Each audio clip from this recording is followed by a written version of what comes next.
مرضی کا جو لائر ہے وہ فراہم کر دیا گیا ہے۔ اب یہ جو ناظرین معاملہ ہے، ویسے تو آج اڈیالہ جیل میں 190 ملین پاؤنڈ کیس کی بھی سماعت ہو رہی ہے، جس میں عمران خان صاحب آئیں گے، بشریٰ بی بی صاحبہ آئیں گی، پیش ہوں گے۔ عدالتی کارروائی آج ہوتی ہے نہیں ہوتی ہے، چھٹی مرتبہ جو نیب کے تفتیشی ہیں میاں عمر ندیم، ان پہ جرح مؤخر ہو جاتی ہے، کیونکہ اس سے پہلے جب اڈیالہ جیل میں اس کیس کی سماعت ہوئی 5 مرتبہ جب مؤخر کی گئی، تو عمران خان صاحب اور بشریٰ بی بی صاحبہ کے لیگل ٹیم کی جانب سے یہ کہا گیا کہ چونکہ ہمارے وکلاء اسلام آباد ہائی کورٹ میں مصروف ہیں تو آپ اس کیس کی سماعت کو ملتوی کر دیں، اور جج صاحب ناصر جاوید رانا صاحب نے عدالتی کارروائی کو ملتوی کیا۔ لیکن آج ہفتے کا دن ہے، آج جج صاحبان کی اپنی جو لیگل ٹیم ہے پاکستان تحریک انصاف کی، ان کی وہ مصروفیات کا جواز نہیں ہے جو وہ پہلے پیش کرتے تھے کہ ہائی کورٹ میں ہمارے وکلاء جو ہے وہ موجود ہیں، مصروف ہیں، لہٰذا ملتوی کر دیں۔ تو دیکھتے ہیں کہ آج اسلام آباد جو اڈیالہ جیل ہے اس میں اس کیس کی سماعت ہوتی ہے یا نہیں ہوتی۔ لیکن ناظرین، یہ جو نیٹ ورک ہے سہولت کاری کا، فیض حمید صاحب کے معاملے پہ آنے سے پہلے کل ناظرین جو غیر ملکی صحافی ریان گرام اور مرتضیٰ حسین کے کچھ واٹس ایپ جو میسیجز سوشل میڈیا پہ اور میڈیا پہ چلے کہ کیسے ان کے رؤف حسن کے ساتھ روابط تھے، اس ناظرین ڈیٹیل میں، اس انکشاف کی ڈیٹیل میں یہ بات بھی سامنے آئی ہے کہ وہ سائفر جو عمران خان صاحب نے 27 مارچ 2022 کے اسلام آباد کے جلسے میں لہرایا، اور پھر جب سائفر کی انویسٹیگیشن کا آغاز ہوا تو خان صاحب نے کہا کہ مجھ سے گم ہو گیا ہے، میں نہیں جانتا کہ وہ کہاں پہ ہے، اور میں نے اپنے سٹاف سے بھی کہا تھا بطور پرائم منسٹر پاکستان کہ اس کو ڈھونڈے، لیکن وہ نہیں ملا تھا۔ پھر اس کے بعد آپ کو پتہ ہے کہ اگست 2023 میں وہ جو سائفر تھا ایک غیر ملکی جریدے میں شائع ہوا، انٹرسیپٹ غالباً اس کا نام تھا جس میں وہ شائع ہوا تھا۔ اب ناظرین جو چیزیں سامنے آئی ہیں اس میں یہ ہے کہ یہ جو رائن گرام ہیں غیر ملکی جریدے سے وابستہ صحافی، انہوں نے ہی یہ جو سائفر کی کاپی تھی وہ چھاپی تھی، پبلش کی تھی، اور اس کے بعد پھر نہ صرف 6 اگست میں یہ سائفر چھاپا گیا بلکہ اگست کے مہینے میں ہی اسی سائفر کو جواز بنا کے قومی سلامتی کے اداروں کے خلاف جو ہے ایک انالیسس بھی کیا گیا، جس میں پورا ایک پروپیگنڈا تھا۔ تو وہ جتنے بھی یہ اس قسم کی چیزیں تھیں اس میں جو روابط آ رہے ہیں وہ رؤف حسن صاحب کے آ رہے ہیں، جو ہم کل بھی کہہ رہے تھے کہ جو شکریہ رؤف حسن صاحب کا ادا کیا جاتا ہے، اس کی وجہ یہ ہے کہ اس میں بہت ساری چیزیں ایسے سامنے آئی ہیں۔ اب یہ سائفر کا سامنے آنا، جب ایک صحافی ایک جماعت کے ساتھ اتنا ویل کنیکٹڈ ہے اور اس جماعت کا سربراہ کے اوپر سائفر کا کیس ہے اور وہ سائفر کہتا ہے گم ہو جاتا ہے اور اسی صحافی کے پاس چلا جاتا ہے جو پی ٹی آئی کے لوگوں کے ساتھ کنیکٹڈ ہے، تو اس پہ بھی سوالات اٹھ رہے ہیں کہ پھر وہ جو بیانیہ جو ایک سٹیٹمنٹ دیا گیا کہ سائفر گم ہو گیا، وہ دراصل گم نہیں ہوا تھا، وہ تحریک انصاف کے پاس ہی تھا، عمران خان صاحب کے پاس ہی تھا۔ جیسے آپ دیکھیں کہ توشہ خانہ کے کیس میں عمران خان صاحب کہتے ہیں کہ جس سیٹ کے اوپر میرے خلاف کیس بنایا گیا وہ تو ہم نے بیچا ہی نہیں،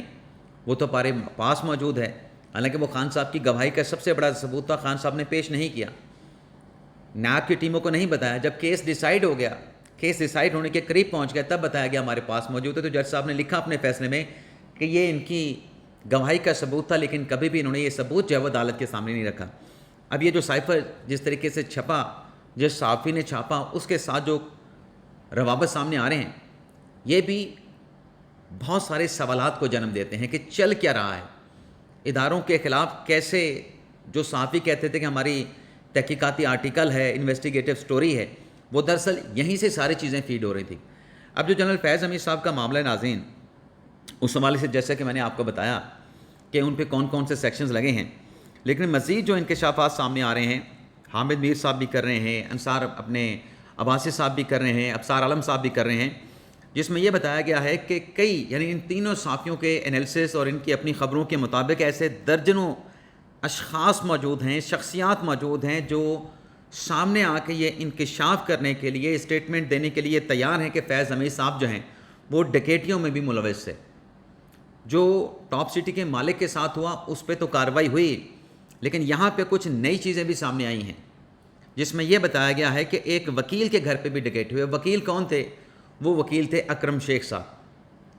اب جس حامد میر صاحب نے یہ جو خبر دی کہ صحافی کے گھر پہ ڈکیٹی ہوئی، انہوں نے نام نہیں دیا،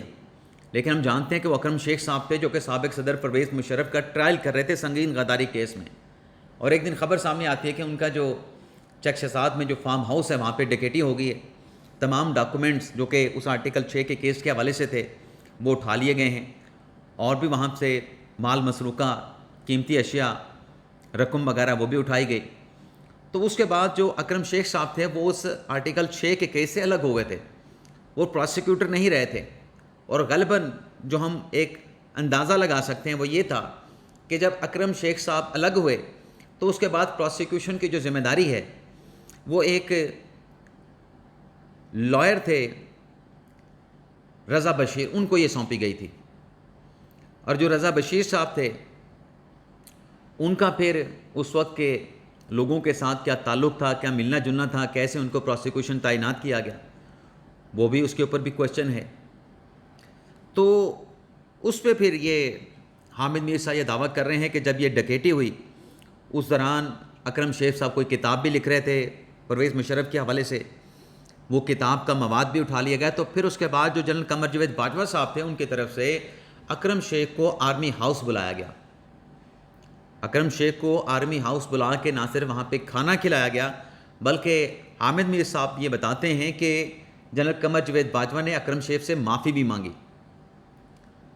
ظاہر سی بات ہے کہ معافی مانگی، ان کو بلایا گیا، کھانا کھلایا گیا، تو اسی معاملے پہ سارا کچھ ہوا ہوگا تو معافی مانگی گئی. لیکن یہ ڈکیٹیوں والی جو بات ہے یہ اور بھی سنگین ہے. لیکن ڈکیٹیوں سے ناظرین بڑھ کے کور کمانڈر جب وہ تھے ان سے متعلق بھی سوالات اٹھائے گئے، الزامات لگائے گئے ہیں کہ وہاں پر بھی وہ کرپشن میں انوالو رہے. اور لوگ جانتے ہیں ججز کے ساتھ بھی ان کے روابط رہے. اب وہ ججز کے حوالے سے جو باتیں سامنے آتی ہیں اس میں جو حامد میر صاحب بتا رہے ہیں، پہلے تو وہ ڈیٹیل اور پھر کچھ جو آرٹیکل 6 کا معاملہ وہ بھی آپ کے سامنے رکھتے ہیں. حامد میر صاحب کہتے ہیں کہ سندھ ہائی کورٹ سے 4 ججز سپریم کورٹ میں لائے گئے. ججز کو، ریٹائرڈ ججز کو، حاضر سروس ججز کو نہ صرف فیض حمید صاحب واٹس ایپ پہ SMS کرتے تھے بلکہ ڈکٹیشن بھی دیتے تھے کہ ایسا کر لیں ویسا کر لیں، یعنی فیصلوں میں ان کو بتاتے تھے کہ آپ نے یہ کرنا ہے. میں نے ایک مثال آپ کو پیش کی تھی کہ جب سابق اپنے موجودہ جو اپنے ہمارے چیف جسٹس ہیں قاضی فائزہ، جب وہ سپریم کورٹ کے جج تھے، ان کے خلاف ریفرنس سپریم کورٹ میں چل رہا تھا، تو اس سے جب اس بارے میں جب ہم سے کسی نے پوچھا کہ کیا ہو سکتا ہے تو ہم نے بتایا تھا کہ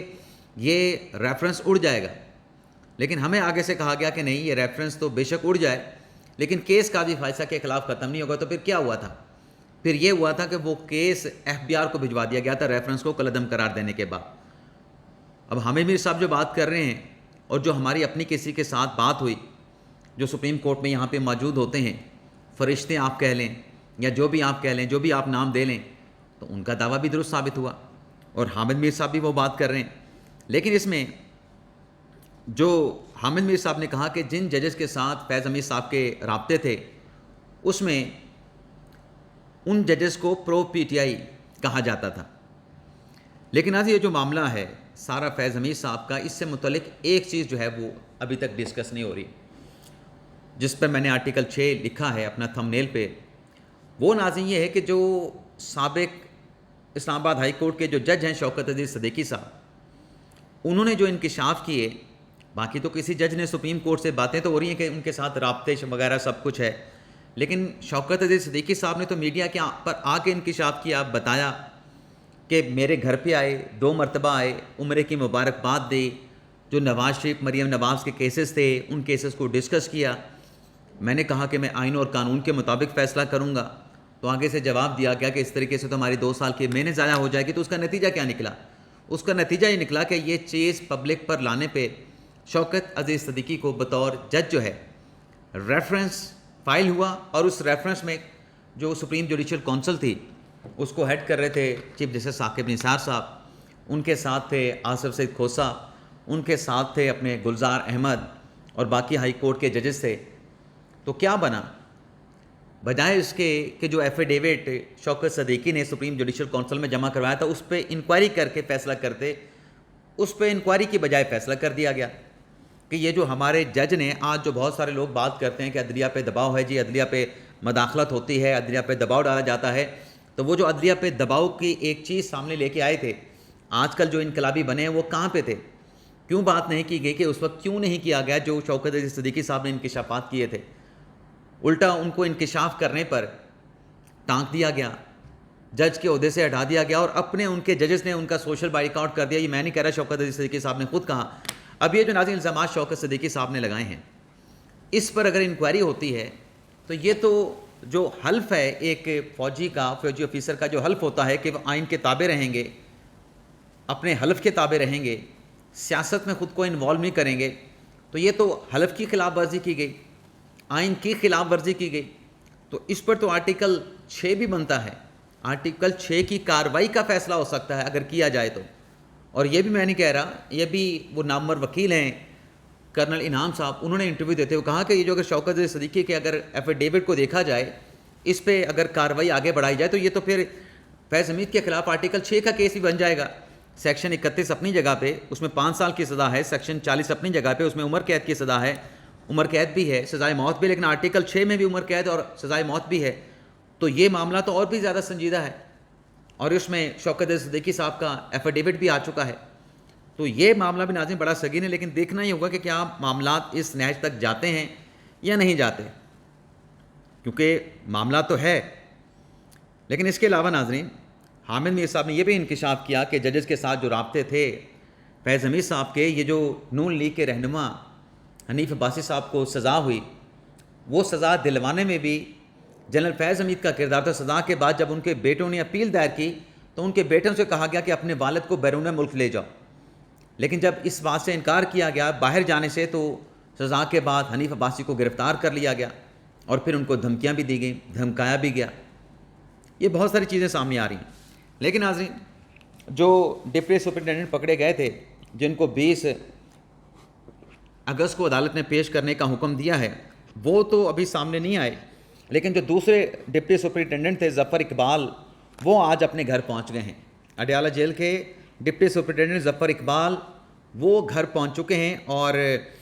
13 اگست کو ان کو گھر سے جو ہے وہ لے جایا گیا تھا، اور اس کے بعد آج وہ گھر پہنچے. اور ان کے گھر پہنچنے پہ جو اڈیالہ جیل کے اسسٹنٹ ڈپٹی سپرنٹینڈنٹ ہیں ناظم شاہ، ان کی فیملی نے جا کے ان کے ساتھ ملاقات کی ہے، اور اپنے مطلب ان کی فیملی، خاوند، والد کے بارے میں پوچھا کہ کیا آپ کے ساتھ تھے وہ ناظم شاہ اسسٹنٹ سپرنٹینڈنٹ اڈیالہ جیل. تو آگے سے ظفر اقبال صاحب نے بتایا کہ مجھے ان کے بارے میں کوئی علم نہیں. تو ایک یہ ڈیولپمنٹ بھی ہوئی ہے. اس کے علاوہ ناظرین بشرا بی بی صاحبہ 9 مئی کے 12 کیسز میں ان سے تفتیش کی گئی، اور تفتیش کرنے کے بعد ان کو قصوروار جو ہے وہ قرار دے دیا گیا ہے. اور کیسر شرازی صاحب کی یہ خبر ہے، سینئر رپورٹر ہیں ایکسپریس نیوز کے. تو آج اس کیس کی سماعت بھی ہونا ہے، لیکن آج 7 دن کا وقت ہے اس میں تفتیش مکمل کرنے کا، اور 7 دن میں تفتیش مکمل کر کے دے دی گئی ہے، قصوروار قرار دے دیا گیا ہے. ایک اور چیز ناظرین جو کل سے چلتی رہی کہ شاہد اسلم صاحب نے ایک ویڈیو بنانے کے بعد سوشل میڈیا پہ جاری کی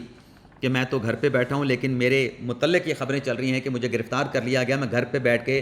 چائے کی پیالی کے ساتھ اس خبر سے کو انجوائے کر رہا ہوں. تو میں نے جو کل شام کو ویلاگ کیا تھا اس میں نے یہ کہا تھا کہ اس تمام خبروں میں اس قسم کی اسکینڈل سے جڑی، سہولت کاری کے نیٹ ورک سے جڑی جو خبریں ہیں، بڑے احتیاط کے ساتھ ہمیں چلنے کی ضرورت ہے، کیونکہ ذرائع یہ بتاتے ہیں کہ جو گرفتار ہوئے ہیں، جن کی خبر دی گئی ہے ایس پی آر کی طرف سے، وہ تو گرفتار ہوئے ہیں، لیکن 80 کے قریب لوگوں کو سرکل کیا گیا ہے. اور سرکل کرنے کا مطلب یہ نہیں کہ وہ سارے کے سارے گرفتار ہیں، ان کو ہاؤس اریسٹ بھی رکھا جا سکتا ہے، یا ایٹ لیسٹ ان کو یہ بھی کہا جا سکتا ہے جو ان سے گھنٹوں پوچھ گچھ ہوتی ہے کہ آپ نے شہر سے باہر نہیں جانا، شہر سے باہر جانا ہے تو آپ نے بتا کے جانا ہے. تو غالباً جو شاہد اسلم بیگ صاحب کی خبر آئی تو ان کو انویسٹیگیٹ تو کیا گیا ہے، ان سے سوالات تو پوچھے گئے ہیں، اور ان کو ہاؤس اریسٹ بھی رکھا گیا ہو سکتا ہے کسی جگہ لے جایا بھی گیا ہو. لیکن اب جس طریقے سے انہوں نے اپنی ویڈیو جاری کی ہے اپنا سوشل میڈیا پہ، اس کے بعد اب یہ خبریں سامنے آ رہی ہیں کہ وہ گھر سے لے جائے گئے تھے، اس کے بعد اب وہ گھر واپس آ چکے ہیں. تو تب ان کی گرفتاری کی خبر سامنے آئی، اور گرفتاری کی خبر اس وقت سامنے آئی جب ان کو گھر بھیج دیا گیا. تو ایک یہ چیز بھی ہے.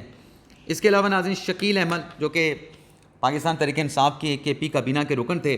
انہوں نے استعفیٰ دیا. اب استعفیٰ دینے کے بعد ان کا اسٹیٹمنٹ سامنے ہے جس میں شکیل احمد یہ کہتے ہیں کہ استعفیٰ دینے کے بعد جو پاکستان تحریک انصاف میں بدعنوان عناصر ہیں ان کے خلاف کھل کر میں کھیل سکوں گا. اور ماضی میں بھی میں نے پرویز کھٹک اور محمود خان کو بھی میں نے بے نقاب کیا تھا، اور اس وقت مجھے کابینہ سے نکالا گیا، لیکن وقت نے مجھے سچا ثابت کیا. تو یہ ناظرین آج کا ہمارا ولاگ 190 ملین پاؤنڈ کیس کی سماعت کے بعد جو ڈیٹیل ہے، خان صاحب کی غیر رسمی گفتگو ہے، وہ پھر نیکسٹ ولاگ میں آپ کے ساتھ شیئر کریں گے. اجازت چاہتے ہیں. اللہ حافظ.